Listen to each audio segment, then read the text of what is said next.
I woke up and immediately realized something was different. What the? The room looks so different. Is this even the same room? My costume is here at least. Yay. I just finished changing when Erik's announcement tone played. Now maybe we'll get some answers. Instead of Erik's voice, only static could be heard. I wonder if there's something wrong with this thing. The static just kept getting louder before abruptly cutting off to be replaced with his announcement tone. So much for that. Guess I'll head to the team room. I opened the door, only to freeze. What the? It's all different out here, too? What happened last night? I looked around to see if there was some sort of clue or servant around, but there was no one in sight. There's usually always someone around. If I just keep looking, I'm bound to run into someone. My mind made up, I took off down the corridor. I had just rounded a corner when I heard someone call out to me. Miss Archer. I looked around to see the Count on the other side of the corridor. Count? I take it that you woke up to an unusual room as well, then? Yeah. Any idea where we are? If I had to hazard a guess, I'd say somewhere in Erik's mansion. This must be one of those areas that was specifically made for this event. Have you seen any of the others? No, but they must be around here somewhere. It wouldn't really make sense to only move some of us. I really don't want to think about the fact that someone moved us in the middle of the night. Suddenly, the lights flickered before plunging us into darkness. Huh. Looks like someone forgot to pay their electricity bill. I smiled at his comment. Maybe they went over their budget. A few seconds later, the lights came back on. Guess not. I suppose we should get moving. You're probably right. The quicker we get this task done, the quicker you can get rid of me. Did you say something? No, nothing at all. I hesitated, but didn't push him. Okay, let's go. He waited until I bridged the gap between us so we could walk side by side. We walked along the corridor with an awkward silence between us. Out of the corner of my eye, I caught sight of him repeatedly glancing over at me before looking away. I pretended not to notice as the knot of guilt in my stomach grew. A sudden clatter had us starting. What was that? Whatever it was, it came from that direction. We cautiously made our way to the source of the sound. We both froze in shock at the scene in front of us. Well, someone has a strange taste in decor, and possibly lacks olfactory perception. Oh my god! We looked to see a pale Mr. Wolf enter the corridor, closely followed by Mr. Bandages. I was wondering where the two of you were. I almost thought you got lost. Finally, company that might actually hold it together. I don't think I've ever seen you this excited to see me. Did aliens steal his body? Mr. Bandages completely ignored us as he walked through the bloodied corridor to get a closer look at the blood-stained message on the wall. I cringed at the sloshing of his feet over the entrails. Erik's certainly outdone himself this time. For once, something in this Halloween event is more creepy than corny. Are you going to tell us what you're looking at, or just stay there and enjoy the smell? Hey, the message is a little smeared, alright? And the writing itself is really untidy. I'm trying to figure the words out right now. He scanned the words before making a rude sound. There's nothing useful here. What does it say, though? I'll hide something, seek. Find something before I something first. Something last, something fails we shall, something for all something. That is completely useless. Are you sure you're reading it right? You're welcome to try if you think you can do better. The Count grimaced as he walked toward the wall. Great. I'm going to have to throw these shoes out after this. E.T. blank blank N blank T.Y. An eternity. Not much use, were you? Well, that could be pay or play. I'm not sure if that's a smear or an L. Still not helpful. The sound of childish singing bounced off the walls, seemingly coming from everywhere at once. The lights began to flicker, and I felt Mr. Wolf grab my hand. As the singing faded, the lights stopped flickering. Oh, that was something. Nothing more than a cheap trick to scare us. Well, it must have worked considering how close you are to me all of a sudden. Or don't tell me, you've actually fallen for me as well. You're full of yourself. They made their way back over to us. The Count glanced at our clasped hands before quickly looking away and clearing his throat. Well, anyway, that clue's of no help. We came from that corridor and there was nothing out of the ordinary. Perhaps we should continue along the left path until we find more clues. Yeah, probably best to leave this area as quickly as we can. Let's hope Eric's second clue makes more sense. We all headed off together, keeping a lookout for anything that might give us a hint as to what we were supposed to be doing. After a few minutes of walking, the lights began flickering again. Keep moving, it's just a trick. As he said that, we saw a flickering blue light in the middle of the corridor. Mr. Wolf's hand tightened around mine, and he suddenly stopped. I turned to face him, but he was staring at something straight ahead. Hey, what's the holdup? Mr. Bandages pushed his way in front of us before stopping abruptly. Hey Count, come take a look at this. The Count walked past us to stand beside Mr. Bandages. The singing started up once again as my eyes darted to see what had caught their attention, but I couldn't see anything with them in the way. I let go of Mr. Wolf's hand and pushed my way between Mr. Bandages and the Count. Is that? A child. The child pointed at us and mouthed something silently. Does anyone know how to lip read?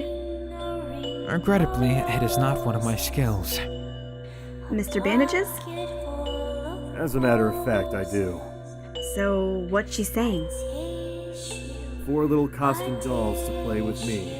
1 fell behind, and then there were 3. And then there were... Mr. Wolf! We turned to face him, but he was gone. Mr. Wolf, where are you? If you're playing a joke, it isn't funny. The singing abruptly stopped.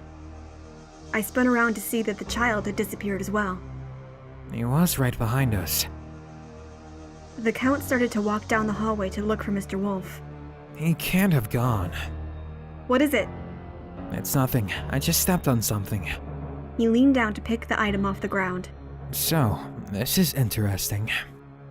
The Count walked back to show us what he found. He held out a blood-covered doll of Mr. Wolf. I accidentally got blood on it from my shoes. So he's a girl's plaything? Not much different from the original, I'd say. I whacked him quickly across the arm. Don't be crude, you dick! I noticed a folded-up piece of paper sticking out from within the doll's belt. Wait, what's this? I pulled it out and unfolded it to find a message scrawled in blood. Find me. I guess that's our second clue. To find Mr. Wolf? Are you sure we can't just carry on with the doll? At least it won't freak out or grab me in the dark. Well, either way, we're not going to solve anything by standing in the middle of the corridor. We continued walking in awkward silence with the Count beside me and Mr. Bandages behind us. Ugh, I can't take this anymore! Count and I turned to look questioningly at him. Are you finally losing it? I'm sure he's lost it ages ago. Don't give me that! All of your moon-eyed stares are driving me crazy! I feel like a damn third wheel or something! I flushed at Mr. Bandage's words. Was it that obvious? If you're feeling left out. Forget this. I'll walk in front. At least that way I don't have to see it. He pushed his way past us. Still, I pretended that nothing was wrong. Let's go after him. If we lose sight of him, we may never find him again. From the front, we heard Mr. Bandage's voice ring out across the corridor. You know, Count, I never pegged you as the shy type. Why don't you just confess and get it over with? I looked over at the Count, but he was pointedly looking away. We kept walking until we came to a set of doors. We should probably check out whatever's behind this door. I'll go. I don't think I can handle another moment with you two. Seriously, just get it over with. He pushed the door open. Kinky. He walked into the room and the door slammed shut behind him. The Count made a rude noise under his breath. We grabbed the door handle and started rattling it, but the door wouldn't budge. The lights started to flicker and the ominous singing rose up once again. Mr. Bandages, are you still around? A moment passed, but Mr. Bandages didn't respond. Step back, Miss Archer. I'm knocking the door down. I moved away from the door as the Count made his first attempt. The impact caused the door to shake, but it held fast. He tried again with the same results. This door is very sturdy. I should make note of the company that was used. He was about to try for a third time when it suddenly creaked open by itself as the singing faded. The Count looked towards the door, then towards me before offering his hand. We need to stay together. It seems like we're being picked off one by one. Right. I felt a spark as my hand met his. I breathed in deeply to calm my racing heart. The Count gave no indication that he noticed anything amiss. We slowly made our way inside the room. Just as we thought, Mr. Bandages was no longer there. We scanned the room and found a headless Mr. Bandages doll lying in a pool of blood. The Count reached out and picked it up. Looks like he really did lose his head. Does this one have a note? The Count looked the doll over carefully before pulling a note out from Mr. Bandages' bandages. He unfolded it and read it out loud. Find me. The ghost is repeating herself. Why is it still me?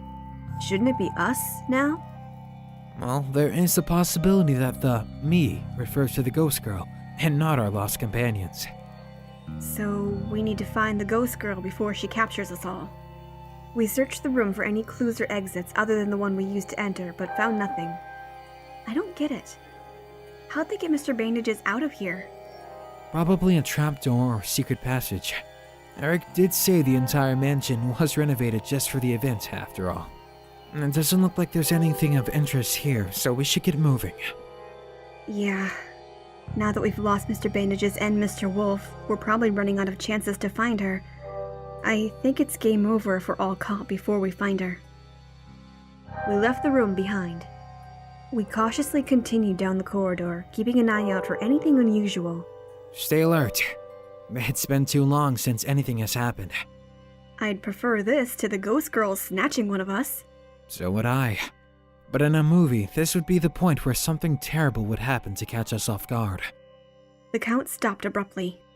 Please tell me I'm imagining that. I stopped as well, and that's when I noticed it. The ground was shaking slightly. It's not your imagination. I see. Let's keep moving then. Despite his words, he didn't move. Are you okay? Fine. Perfectly fine. Why would you even ask? He shot me a shaky smile. I narrowed my eyes at him. I thought you said you'd never lie to me. I'm still standing, aren't I? I must just be feeling a bit nauseous. The smell and blood must be catching up to me. Don't do that. Don't pretend that you're okay when you're obviously not. I don't see why it should matter to you anyway. It matters to me because I care about you. Not nearly enough to take a chance on me. I felt a stab of pain in my heart and hung my head. He cursed under his breath. I'm sorry, I shouldn't have said that. I didn't mean it. I turned my eyes to the side, not wanting him to see my face. He brought our clasped hands to his chest. Can you feel my heartbeat? The only reason it's so calm right now is because you're the one with me. So please, believe me when I say that I never want to do anything that will hurt you. I looked up at him and I felt my cheeks heat up. I tried to pull my hand away, but the Count kept his clasp around mine. Come on. We should get going. It doesn't look like these tremors are stopping anytime soon. We started walking again, this time much faster than before. The shaking seemed to intensify as well until we needed to lean against the walls just to stay upright. We rounded another corner just in time to see the floor crumble away. We pulled to an abrupt stop. Earthquakes, crumbling floors. This just keeps getting better and better, doesn't it? It could... I cut myself off when I noticed a figure on the other side of the chasm. The Count turned to see the girl and let out a sigh. Of course. Once again, the singing started up. The girl pointed toward us and started mouthing something. Is she taunting us? I'd say she's trying to get us across the chasm. After a moment, the shaking stopped and we could finally move away from the wall. We need to find something that can get us to the other side. There's a metal bar across the ceiling in the middle of the room. All we need to do is hook a rope or something to that, and we can probably swing across. A rope? Wasn't there a rope in the room where Mr. Bandages disappeared? I believe so. Damn. We should have grabbed it while we were there. I guess we need to backtrack. At least the tremor stopped. Let's make a run for it. The quicker we get this over with, the better. Right. We ran back to the room as quickly as we could. The Count picked up the rope before looking around for a moment. Do you see any hooks around? It would certainly make it easier. I pointed to some devices suspended from the ceiling. Those look like carabiner hooks holding those things up. Perfect. Now we just need to find a way to get them down. Just give me a boost. Are you sure? You are wearing a skirt after all. I'd offer to boost you, but I don't think I could lift you high enough. Besides, it's not like you have to look. Close your eyes or look away. Point taken. The Count bent down and hesitantly put his arms around my thighs before lifting me up while pointedly looking away. I reached for the nearest carabiner. Shoot, it's a little out of my reach. Move a little to the left? Little more. Oh, perfect. I quickly grabbed the carabiner. Got it. He lowered me back to the ground, but didn't remove his arms from around me as he straightened. Count? He looked deeply into my eyes for a moment. Then he shook his head as though coming out from a trance. He took a step back, letting his arms fall to his sides before reaching out and lacing his fingers with mine. Sorry, we should get this done quickly. Right. Here. You can attach this to the rope and we can get out of here. I handed him the carabiner and watched him secure the rope to it. We ran back to the room with the chasm. So, how good is your aim? I want to say good, but it's really terrible. I fail at festival games. Then let me do it. He handed me the rope and I gave him the dolls in return. I let go of his hand and put some distance between us to give me some space. My first attempt glanced off the beam and fell into the hole. I quickly pulled the rope back out. I didn't hear it hit the bottom. I wonder just how deep the hole really is. Hopefully, we won't have to find out. Indeed. I tried again. Yes! I managed to hook the carabiner to the rod. I tugged it a few times to check how secure and sturdy it was. Looks like it'll hold. Shall we swing across together? No, the rope seems sturdy, but I'd rather not risk it. One at a time is safer. All right. He reached for the rope, but I held it away. Ladies first. That doesn't apply to dangerous situations. What kind of man just allows a woman to throw herself into danger? Hey, that's sexist, you know. Don't use words only when it suits your benefit. I'm lighter. You look like you've been eating too many sweets at that bakery. If you let me take off my jumper when I offered, you would have seen that I'm still in peak physical condition. I already knew that from when I pressed against you that last time. His eyes widened at my unexpected response, and I used the opportunity to take a running leap across the chasm before he could stop me. As I sailed through the air, the lights started flickering again. Shit! The moment my feet hit the ground on the other side, I whirled around to find the Count, only to have my fears realized. He was gone. I could just make out a lump on the other side of the chasm.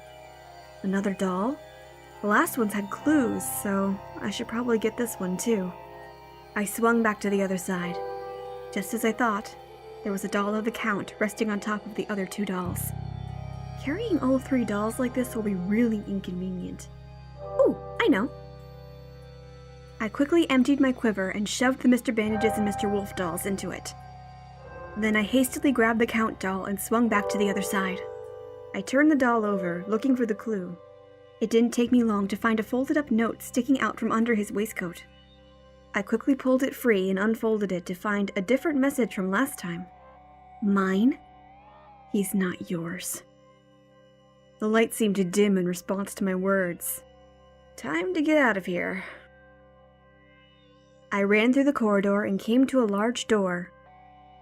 I pushed it open cautiously to reveal a room filled with mirrors. I took a step into it only to have the door slam shut behind me. Whirling around, I tried to open the door, but just as I expected, it wouldn't budge. Only one way to go now, I guess. I held the Count doll close for comfort as I walked further into the room. After a moment, I realized something was wrong. These mirrors. They don't show my reflection. Are they really mirrors, then, or just pictures? I was still staring at the mirrors when the lights dimmed again. All right, I'm going. I started to walk again, only to catch sight of something in the mirror. I turned to try and catch a glimpse of it, but it was gone. I continued walking, only to come face to face with the sight of the girl in one of the mirrors. Immediately, I spun around, but the girl wasn't behind me. What the hell? The girl seemed to move from mirror to mirror, almost as if showing me the way. All right, I'm coming. I cautiously followed the trail until I saw yet another ominous-looking door. The girl now occupied every mirror, and in unison, they pointed at the door. Do I really have to? A nearby mirror shattered, sounding deafeningly loud in the silence. I'll take that as a yes. I hesitantly pushed the door open. Okay, this doesn't look so bad. Looks kind of like a witch's room or something. There's no other door, so whatever I'm supposed to do should be in this room. A quick survey of the room drew my eyes to a sheet of paper lying on the table. The spell of items lost. To find what you seek, gather these ingredients into the cauldron and stir thrice. That doesn't sound too hard. Let's see, the items are the Bringer of Light, the Keeper of Secrets, Blood of Toad, the Balance of Power, a Flask of Aqua, and Shackles of Flight. Okay, I can do this. I guess a surprise scavenger hunt is the last bit of information I needed to confirm that none of this is real. Impressive, yes, but still just part of the game. I don't know, though. Maybe this was just the distraction I needed. I'll have to thank Erik later. Once all the ingredients were in the cauldron, I stirred it 3 times. It began to bubble strangely and suddenly filled the room with smoke. Just as quick as it appeared, the smoke disappeared to reveal that one of the walls was no longer in place.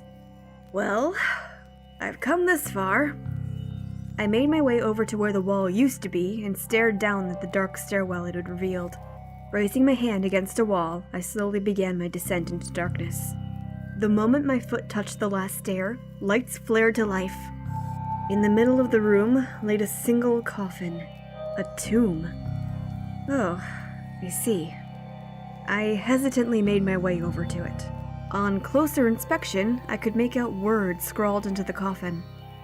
It's been cold and dark for so long. Will I never see the sun? I need to take her into the sunlight? The coffin's bolted to the ground, though. I don't want to open it, but I guess I have no choice. I took firm hold of the edge of the coffin's lid and pushed. I pointedly kept my eyes averted from the coffin's contents until I had fully removed the lid. Then I steeled myself before peering inside. A doll? It looks pretty realistic, but it's definitely a doll. I let out a relieved breath. Carrying around a doll is a lot better than carrying around a rotting body or skeleton. As I lifted the surprisingly light doll into my arms, part of the wall slid away to reveal another set of stairs. I made my way to those stairs and looked up to see light at the other end. Could it be? I quickly made my way up those stairs. A few minutes later, I let out a relieved laugh as I emerged into the warm sunlight. I looked down when I felt the already light doll getting even lighter. What the? The doll had begun to crumble, and before long, there was nothing but dust. Good job, Miss Archer. The curse has finally been broken. For your efforts in this endeavor, your team shall receive 5 points. I looked up to see one of the servants standing by a door. Where are Mr. Wolf, Mr. Bandages, and the Count? They await you inside. If you'll follow me. I nodded and followed the man. He led me to our team room. I couldn't help but smile at the familiar sight of the 3 of them waiting for me there. I looked at the Count, but he looked away. You did great, Miss Archer. I never would have made it. It's true, he barely made it just watching. I gazed at the Count, not sure what I was expecting. Mr. Wolf and Mr. Bandages exchanged a look before looking at him as well. You did well, Miss Archer. Now, if you'll all excuse me, I'm going to shower. I watched him leave the room with a heavy heart. I wanted to go after him, but the knowledge that I really had nothing to say held me back. Right, I know I put my foot in my mouth earlier, but are you sure it's okay to not go after him? I don't know what happened between you two, but watching you guys during the games, I know he really does care about you. He treats you differently from all the other ladies he flirts. Ow! Mr. Bandages whacked Mr. Wolf across the head. Idiot! Are you trying to make it worse? I need to go. Thanks. I left the room and set off down the hallway in hopes of finding the Count. I wandered through the hallways searching for even a glimpse of his cape, but the hallways were empty. Damn it, Count! How would you disappear so fast? Overcome by frustration, I let myself slide down a wall into a sitting position and cradled my head in my hands. I'm not sure how long I sat there before I heard a voice call my name. Miss Archer, are you alright? I lifted my head to see Erik standing a little stretch away. You're not alright. He walked over and sat beside me. What's wrong? You look like you could use a shoulder to cry on. And I've been told that I'm a good listener. He was being so thoughtful that I couldn't stop myself from bursting into tears. After a moment, I felt his hand come up to gently guide my head until I was quite literally crying into his shoulder. He remained quiet and waited patiently for me to pull myself together. I'm sorry. I've cried all over your clothes. And I'm still covered in blood as well. Pulled away from him, feeling embarrassed. I should get going. Are you sure you don't want to talk about it? I did say I wouldn't mind lending you an ear anytime, Emma. I couldn't stop the tears from rolling down my face again and quickly used my arm to cover my tear-stained face. I heard him. I wanted to find him and... Do you need me to find someone for you? No! I don't even know what to say, even if I did find him. After all, it's all my fault. I'm the one that walked away first, and my reasons for that haven't changed. I see. But if you were the one that walked away, then perhaps leaving him alone would be the best option? I mean, if you didn't care for... That's not it. I do care, I just can't. If you care about him, and the feeling was mutual, then why did you walk away in the first place? Wouldn't it have been a happy ending? That's exactly why I couldn't. You know my background. I'm not like the other guests. Why would that affect anything? Because I'm afraid. I'm afraid of what he would do once he found out. What would he say? What if he feels I'm unworthy or that I'm a gold digger? I'm too afraid to find out. You? Afraid? You're the bravest woman I know. I'm not brave at all. You are. I've kept an eye on you through all the games, and you have never ceased to amaze me. If it were me, I would have not cared about your background at all. I'm sure that if he really loves you, he'll accept you for who you are. Even if you're right, it's too late now. Guess I really blew it, huh? It's never too late. After all, true love conquers all. I gave him a lighthearted smile. Thanks. Even if that isn't true. I do feel a lot better. And really, Erik, a girl could get the wrong idea if you're too nice to them. If I wasn't covered in blood and pining over another man, I'd totally hug you right now. You're welcome to throw yourself at me anytime. I let out a giggle as I got to my feet. Right, well, I should get going. I really need to wash off. Thank you, again. I gave him a smile before heading back to my room.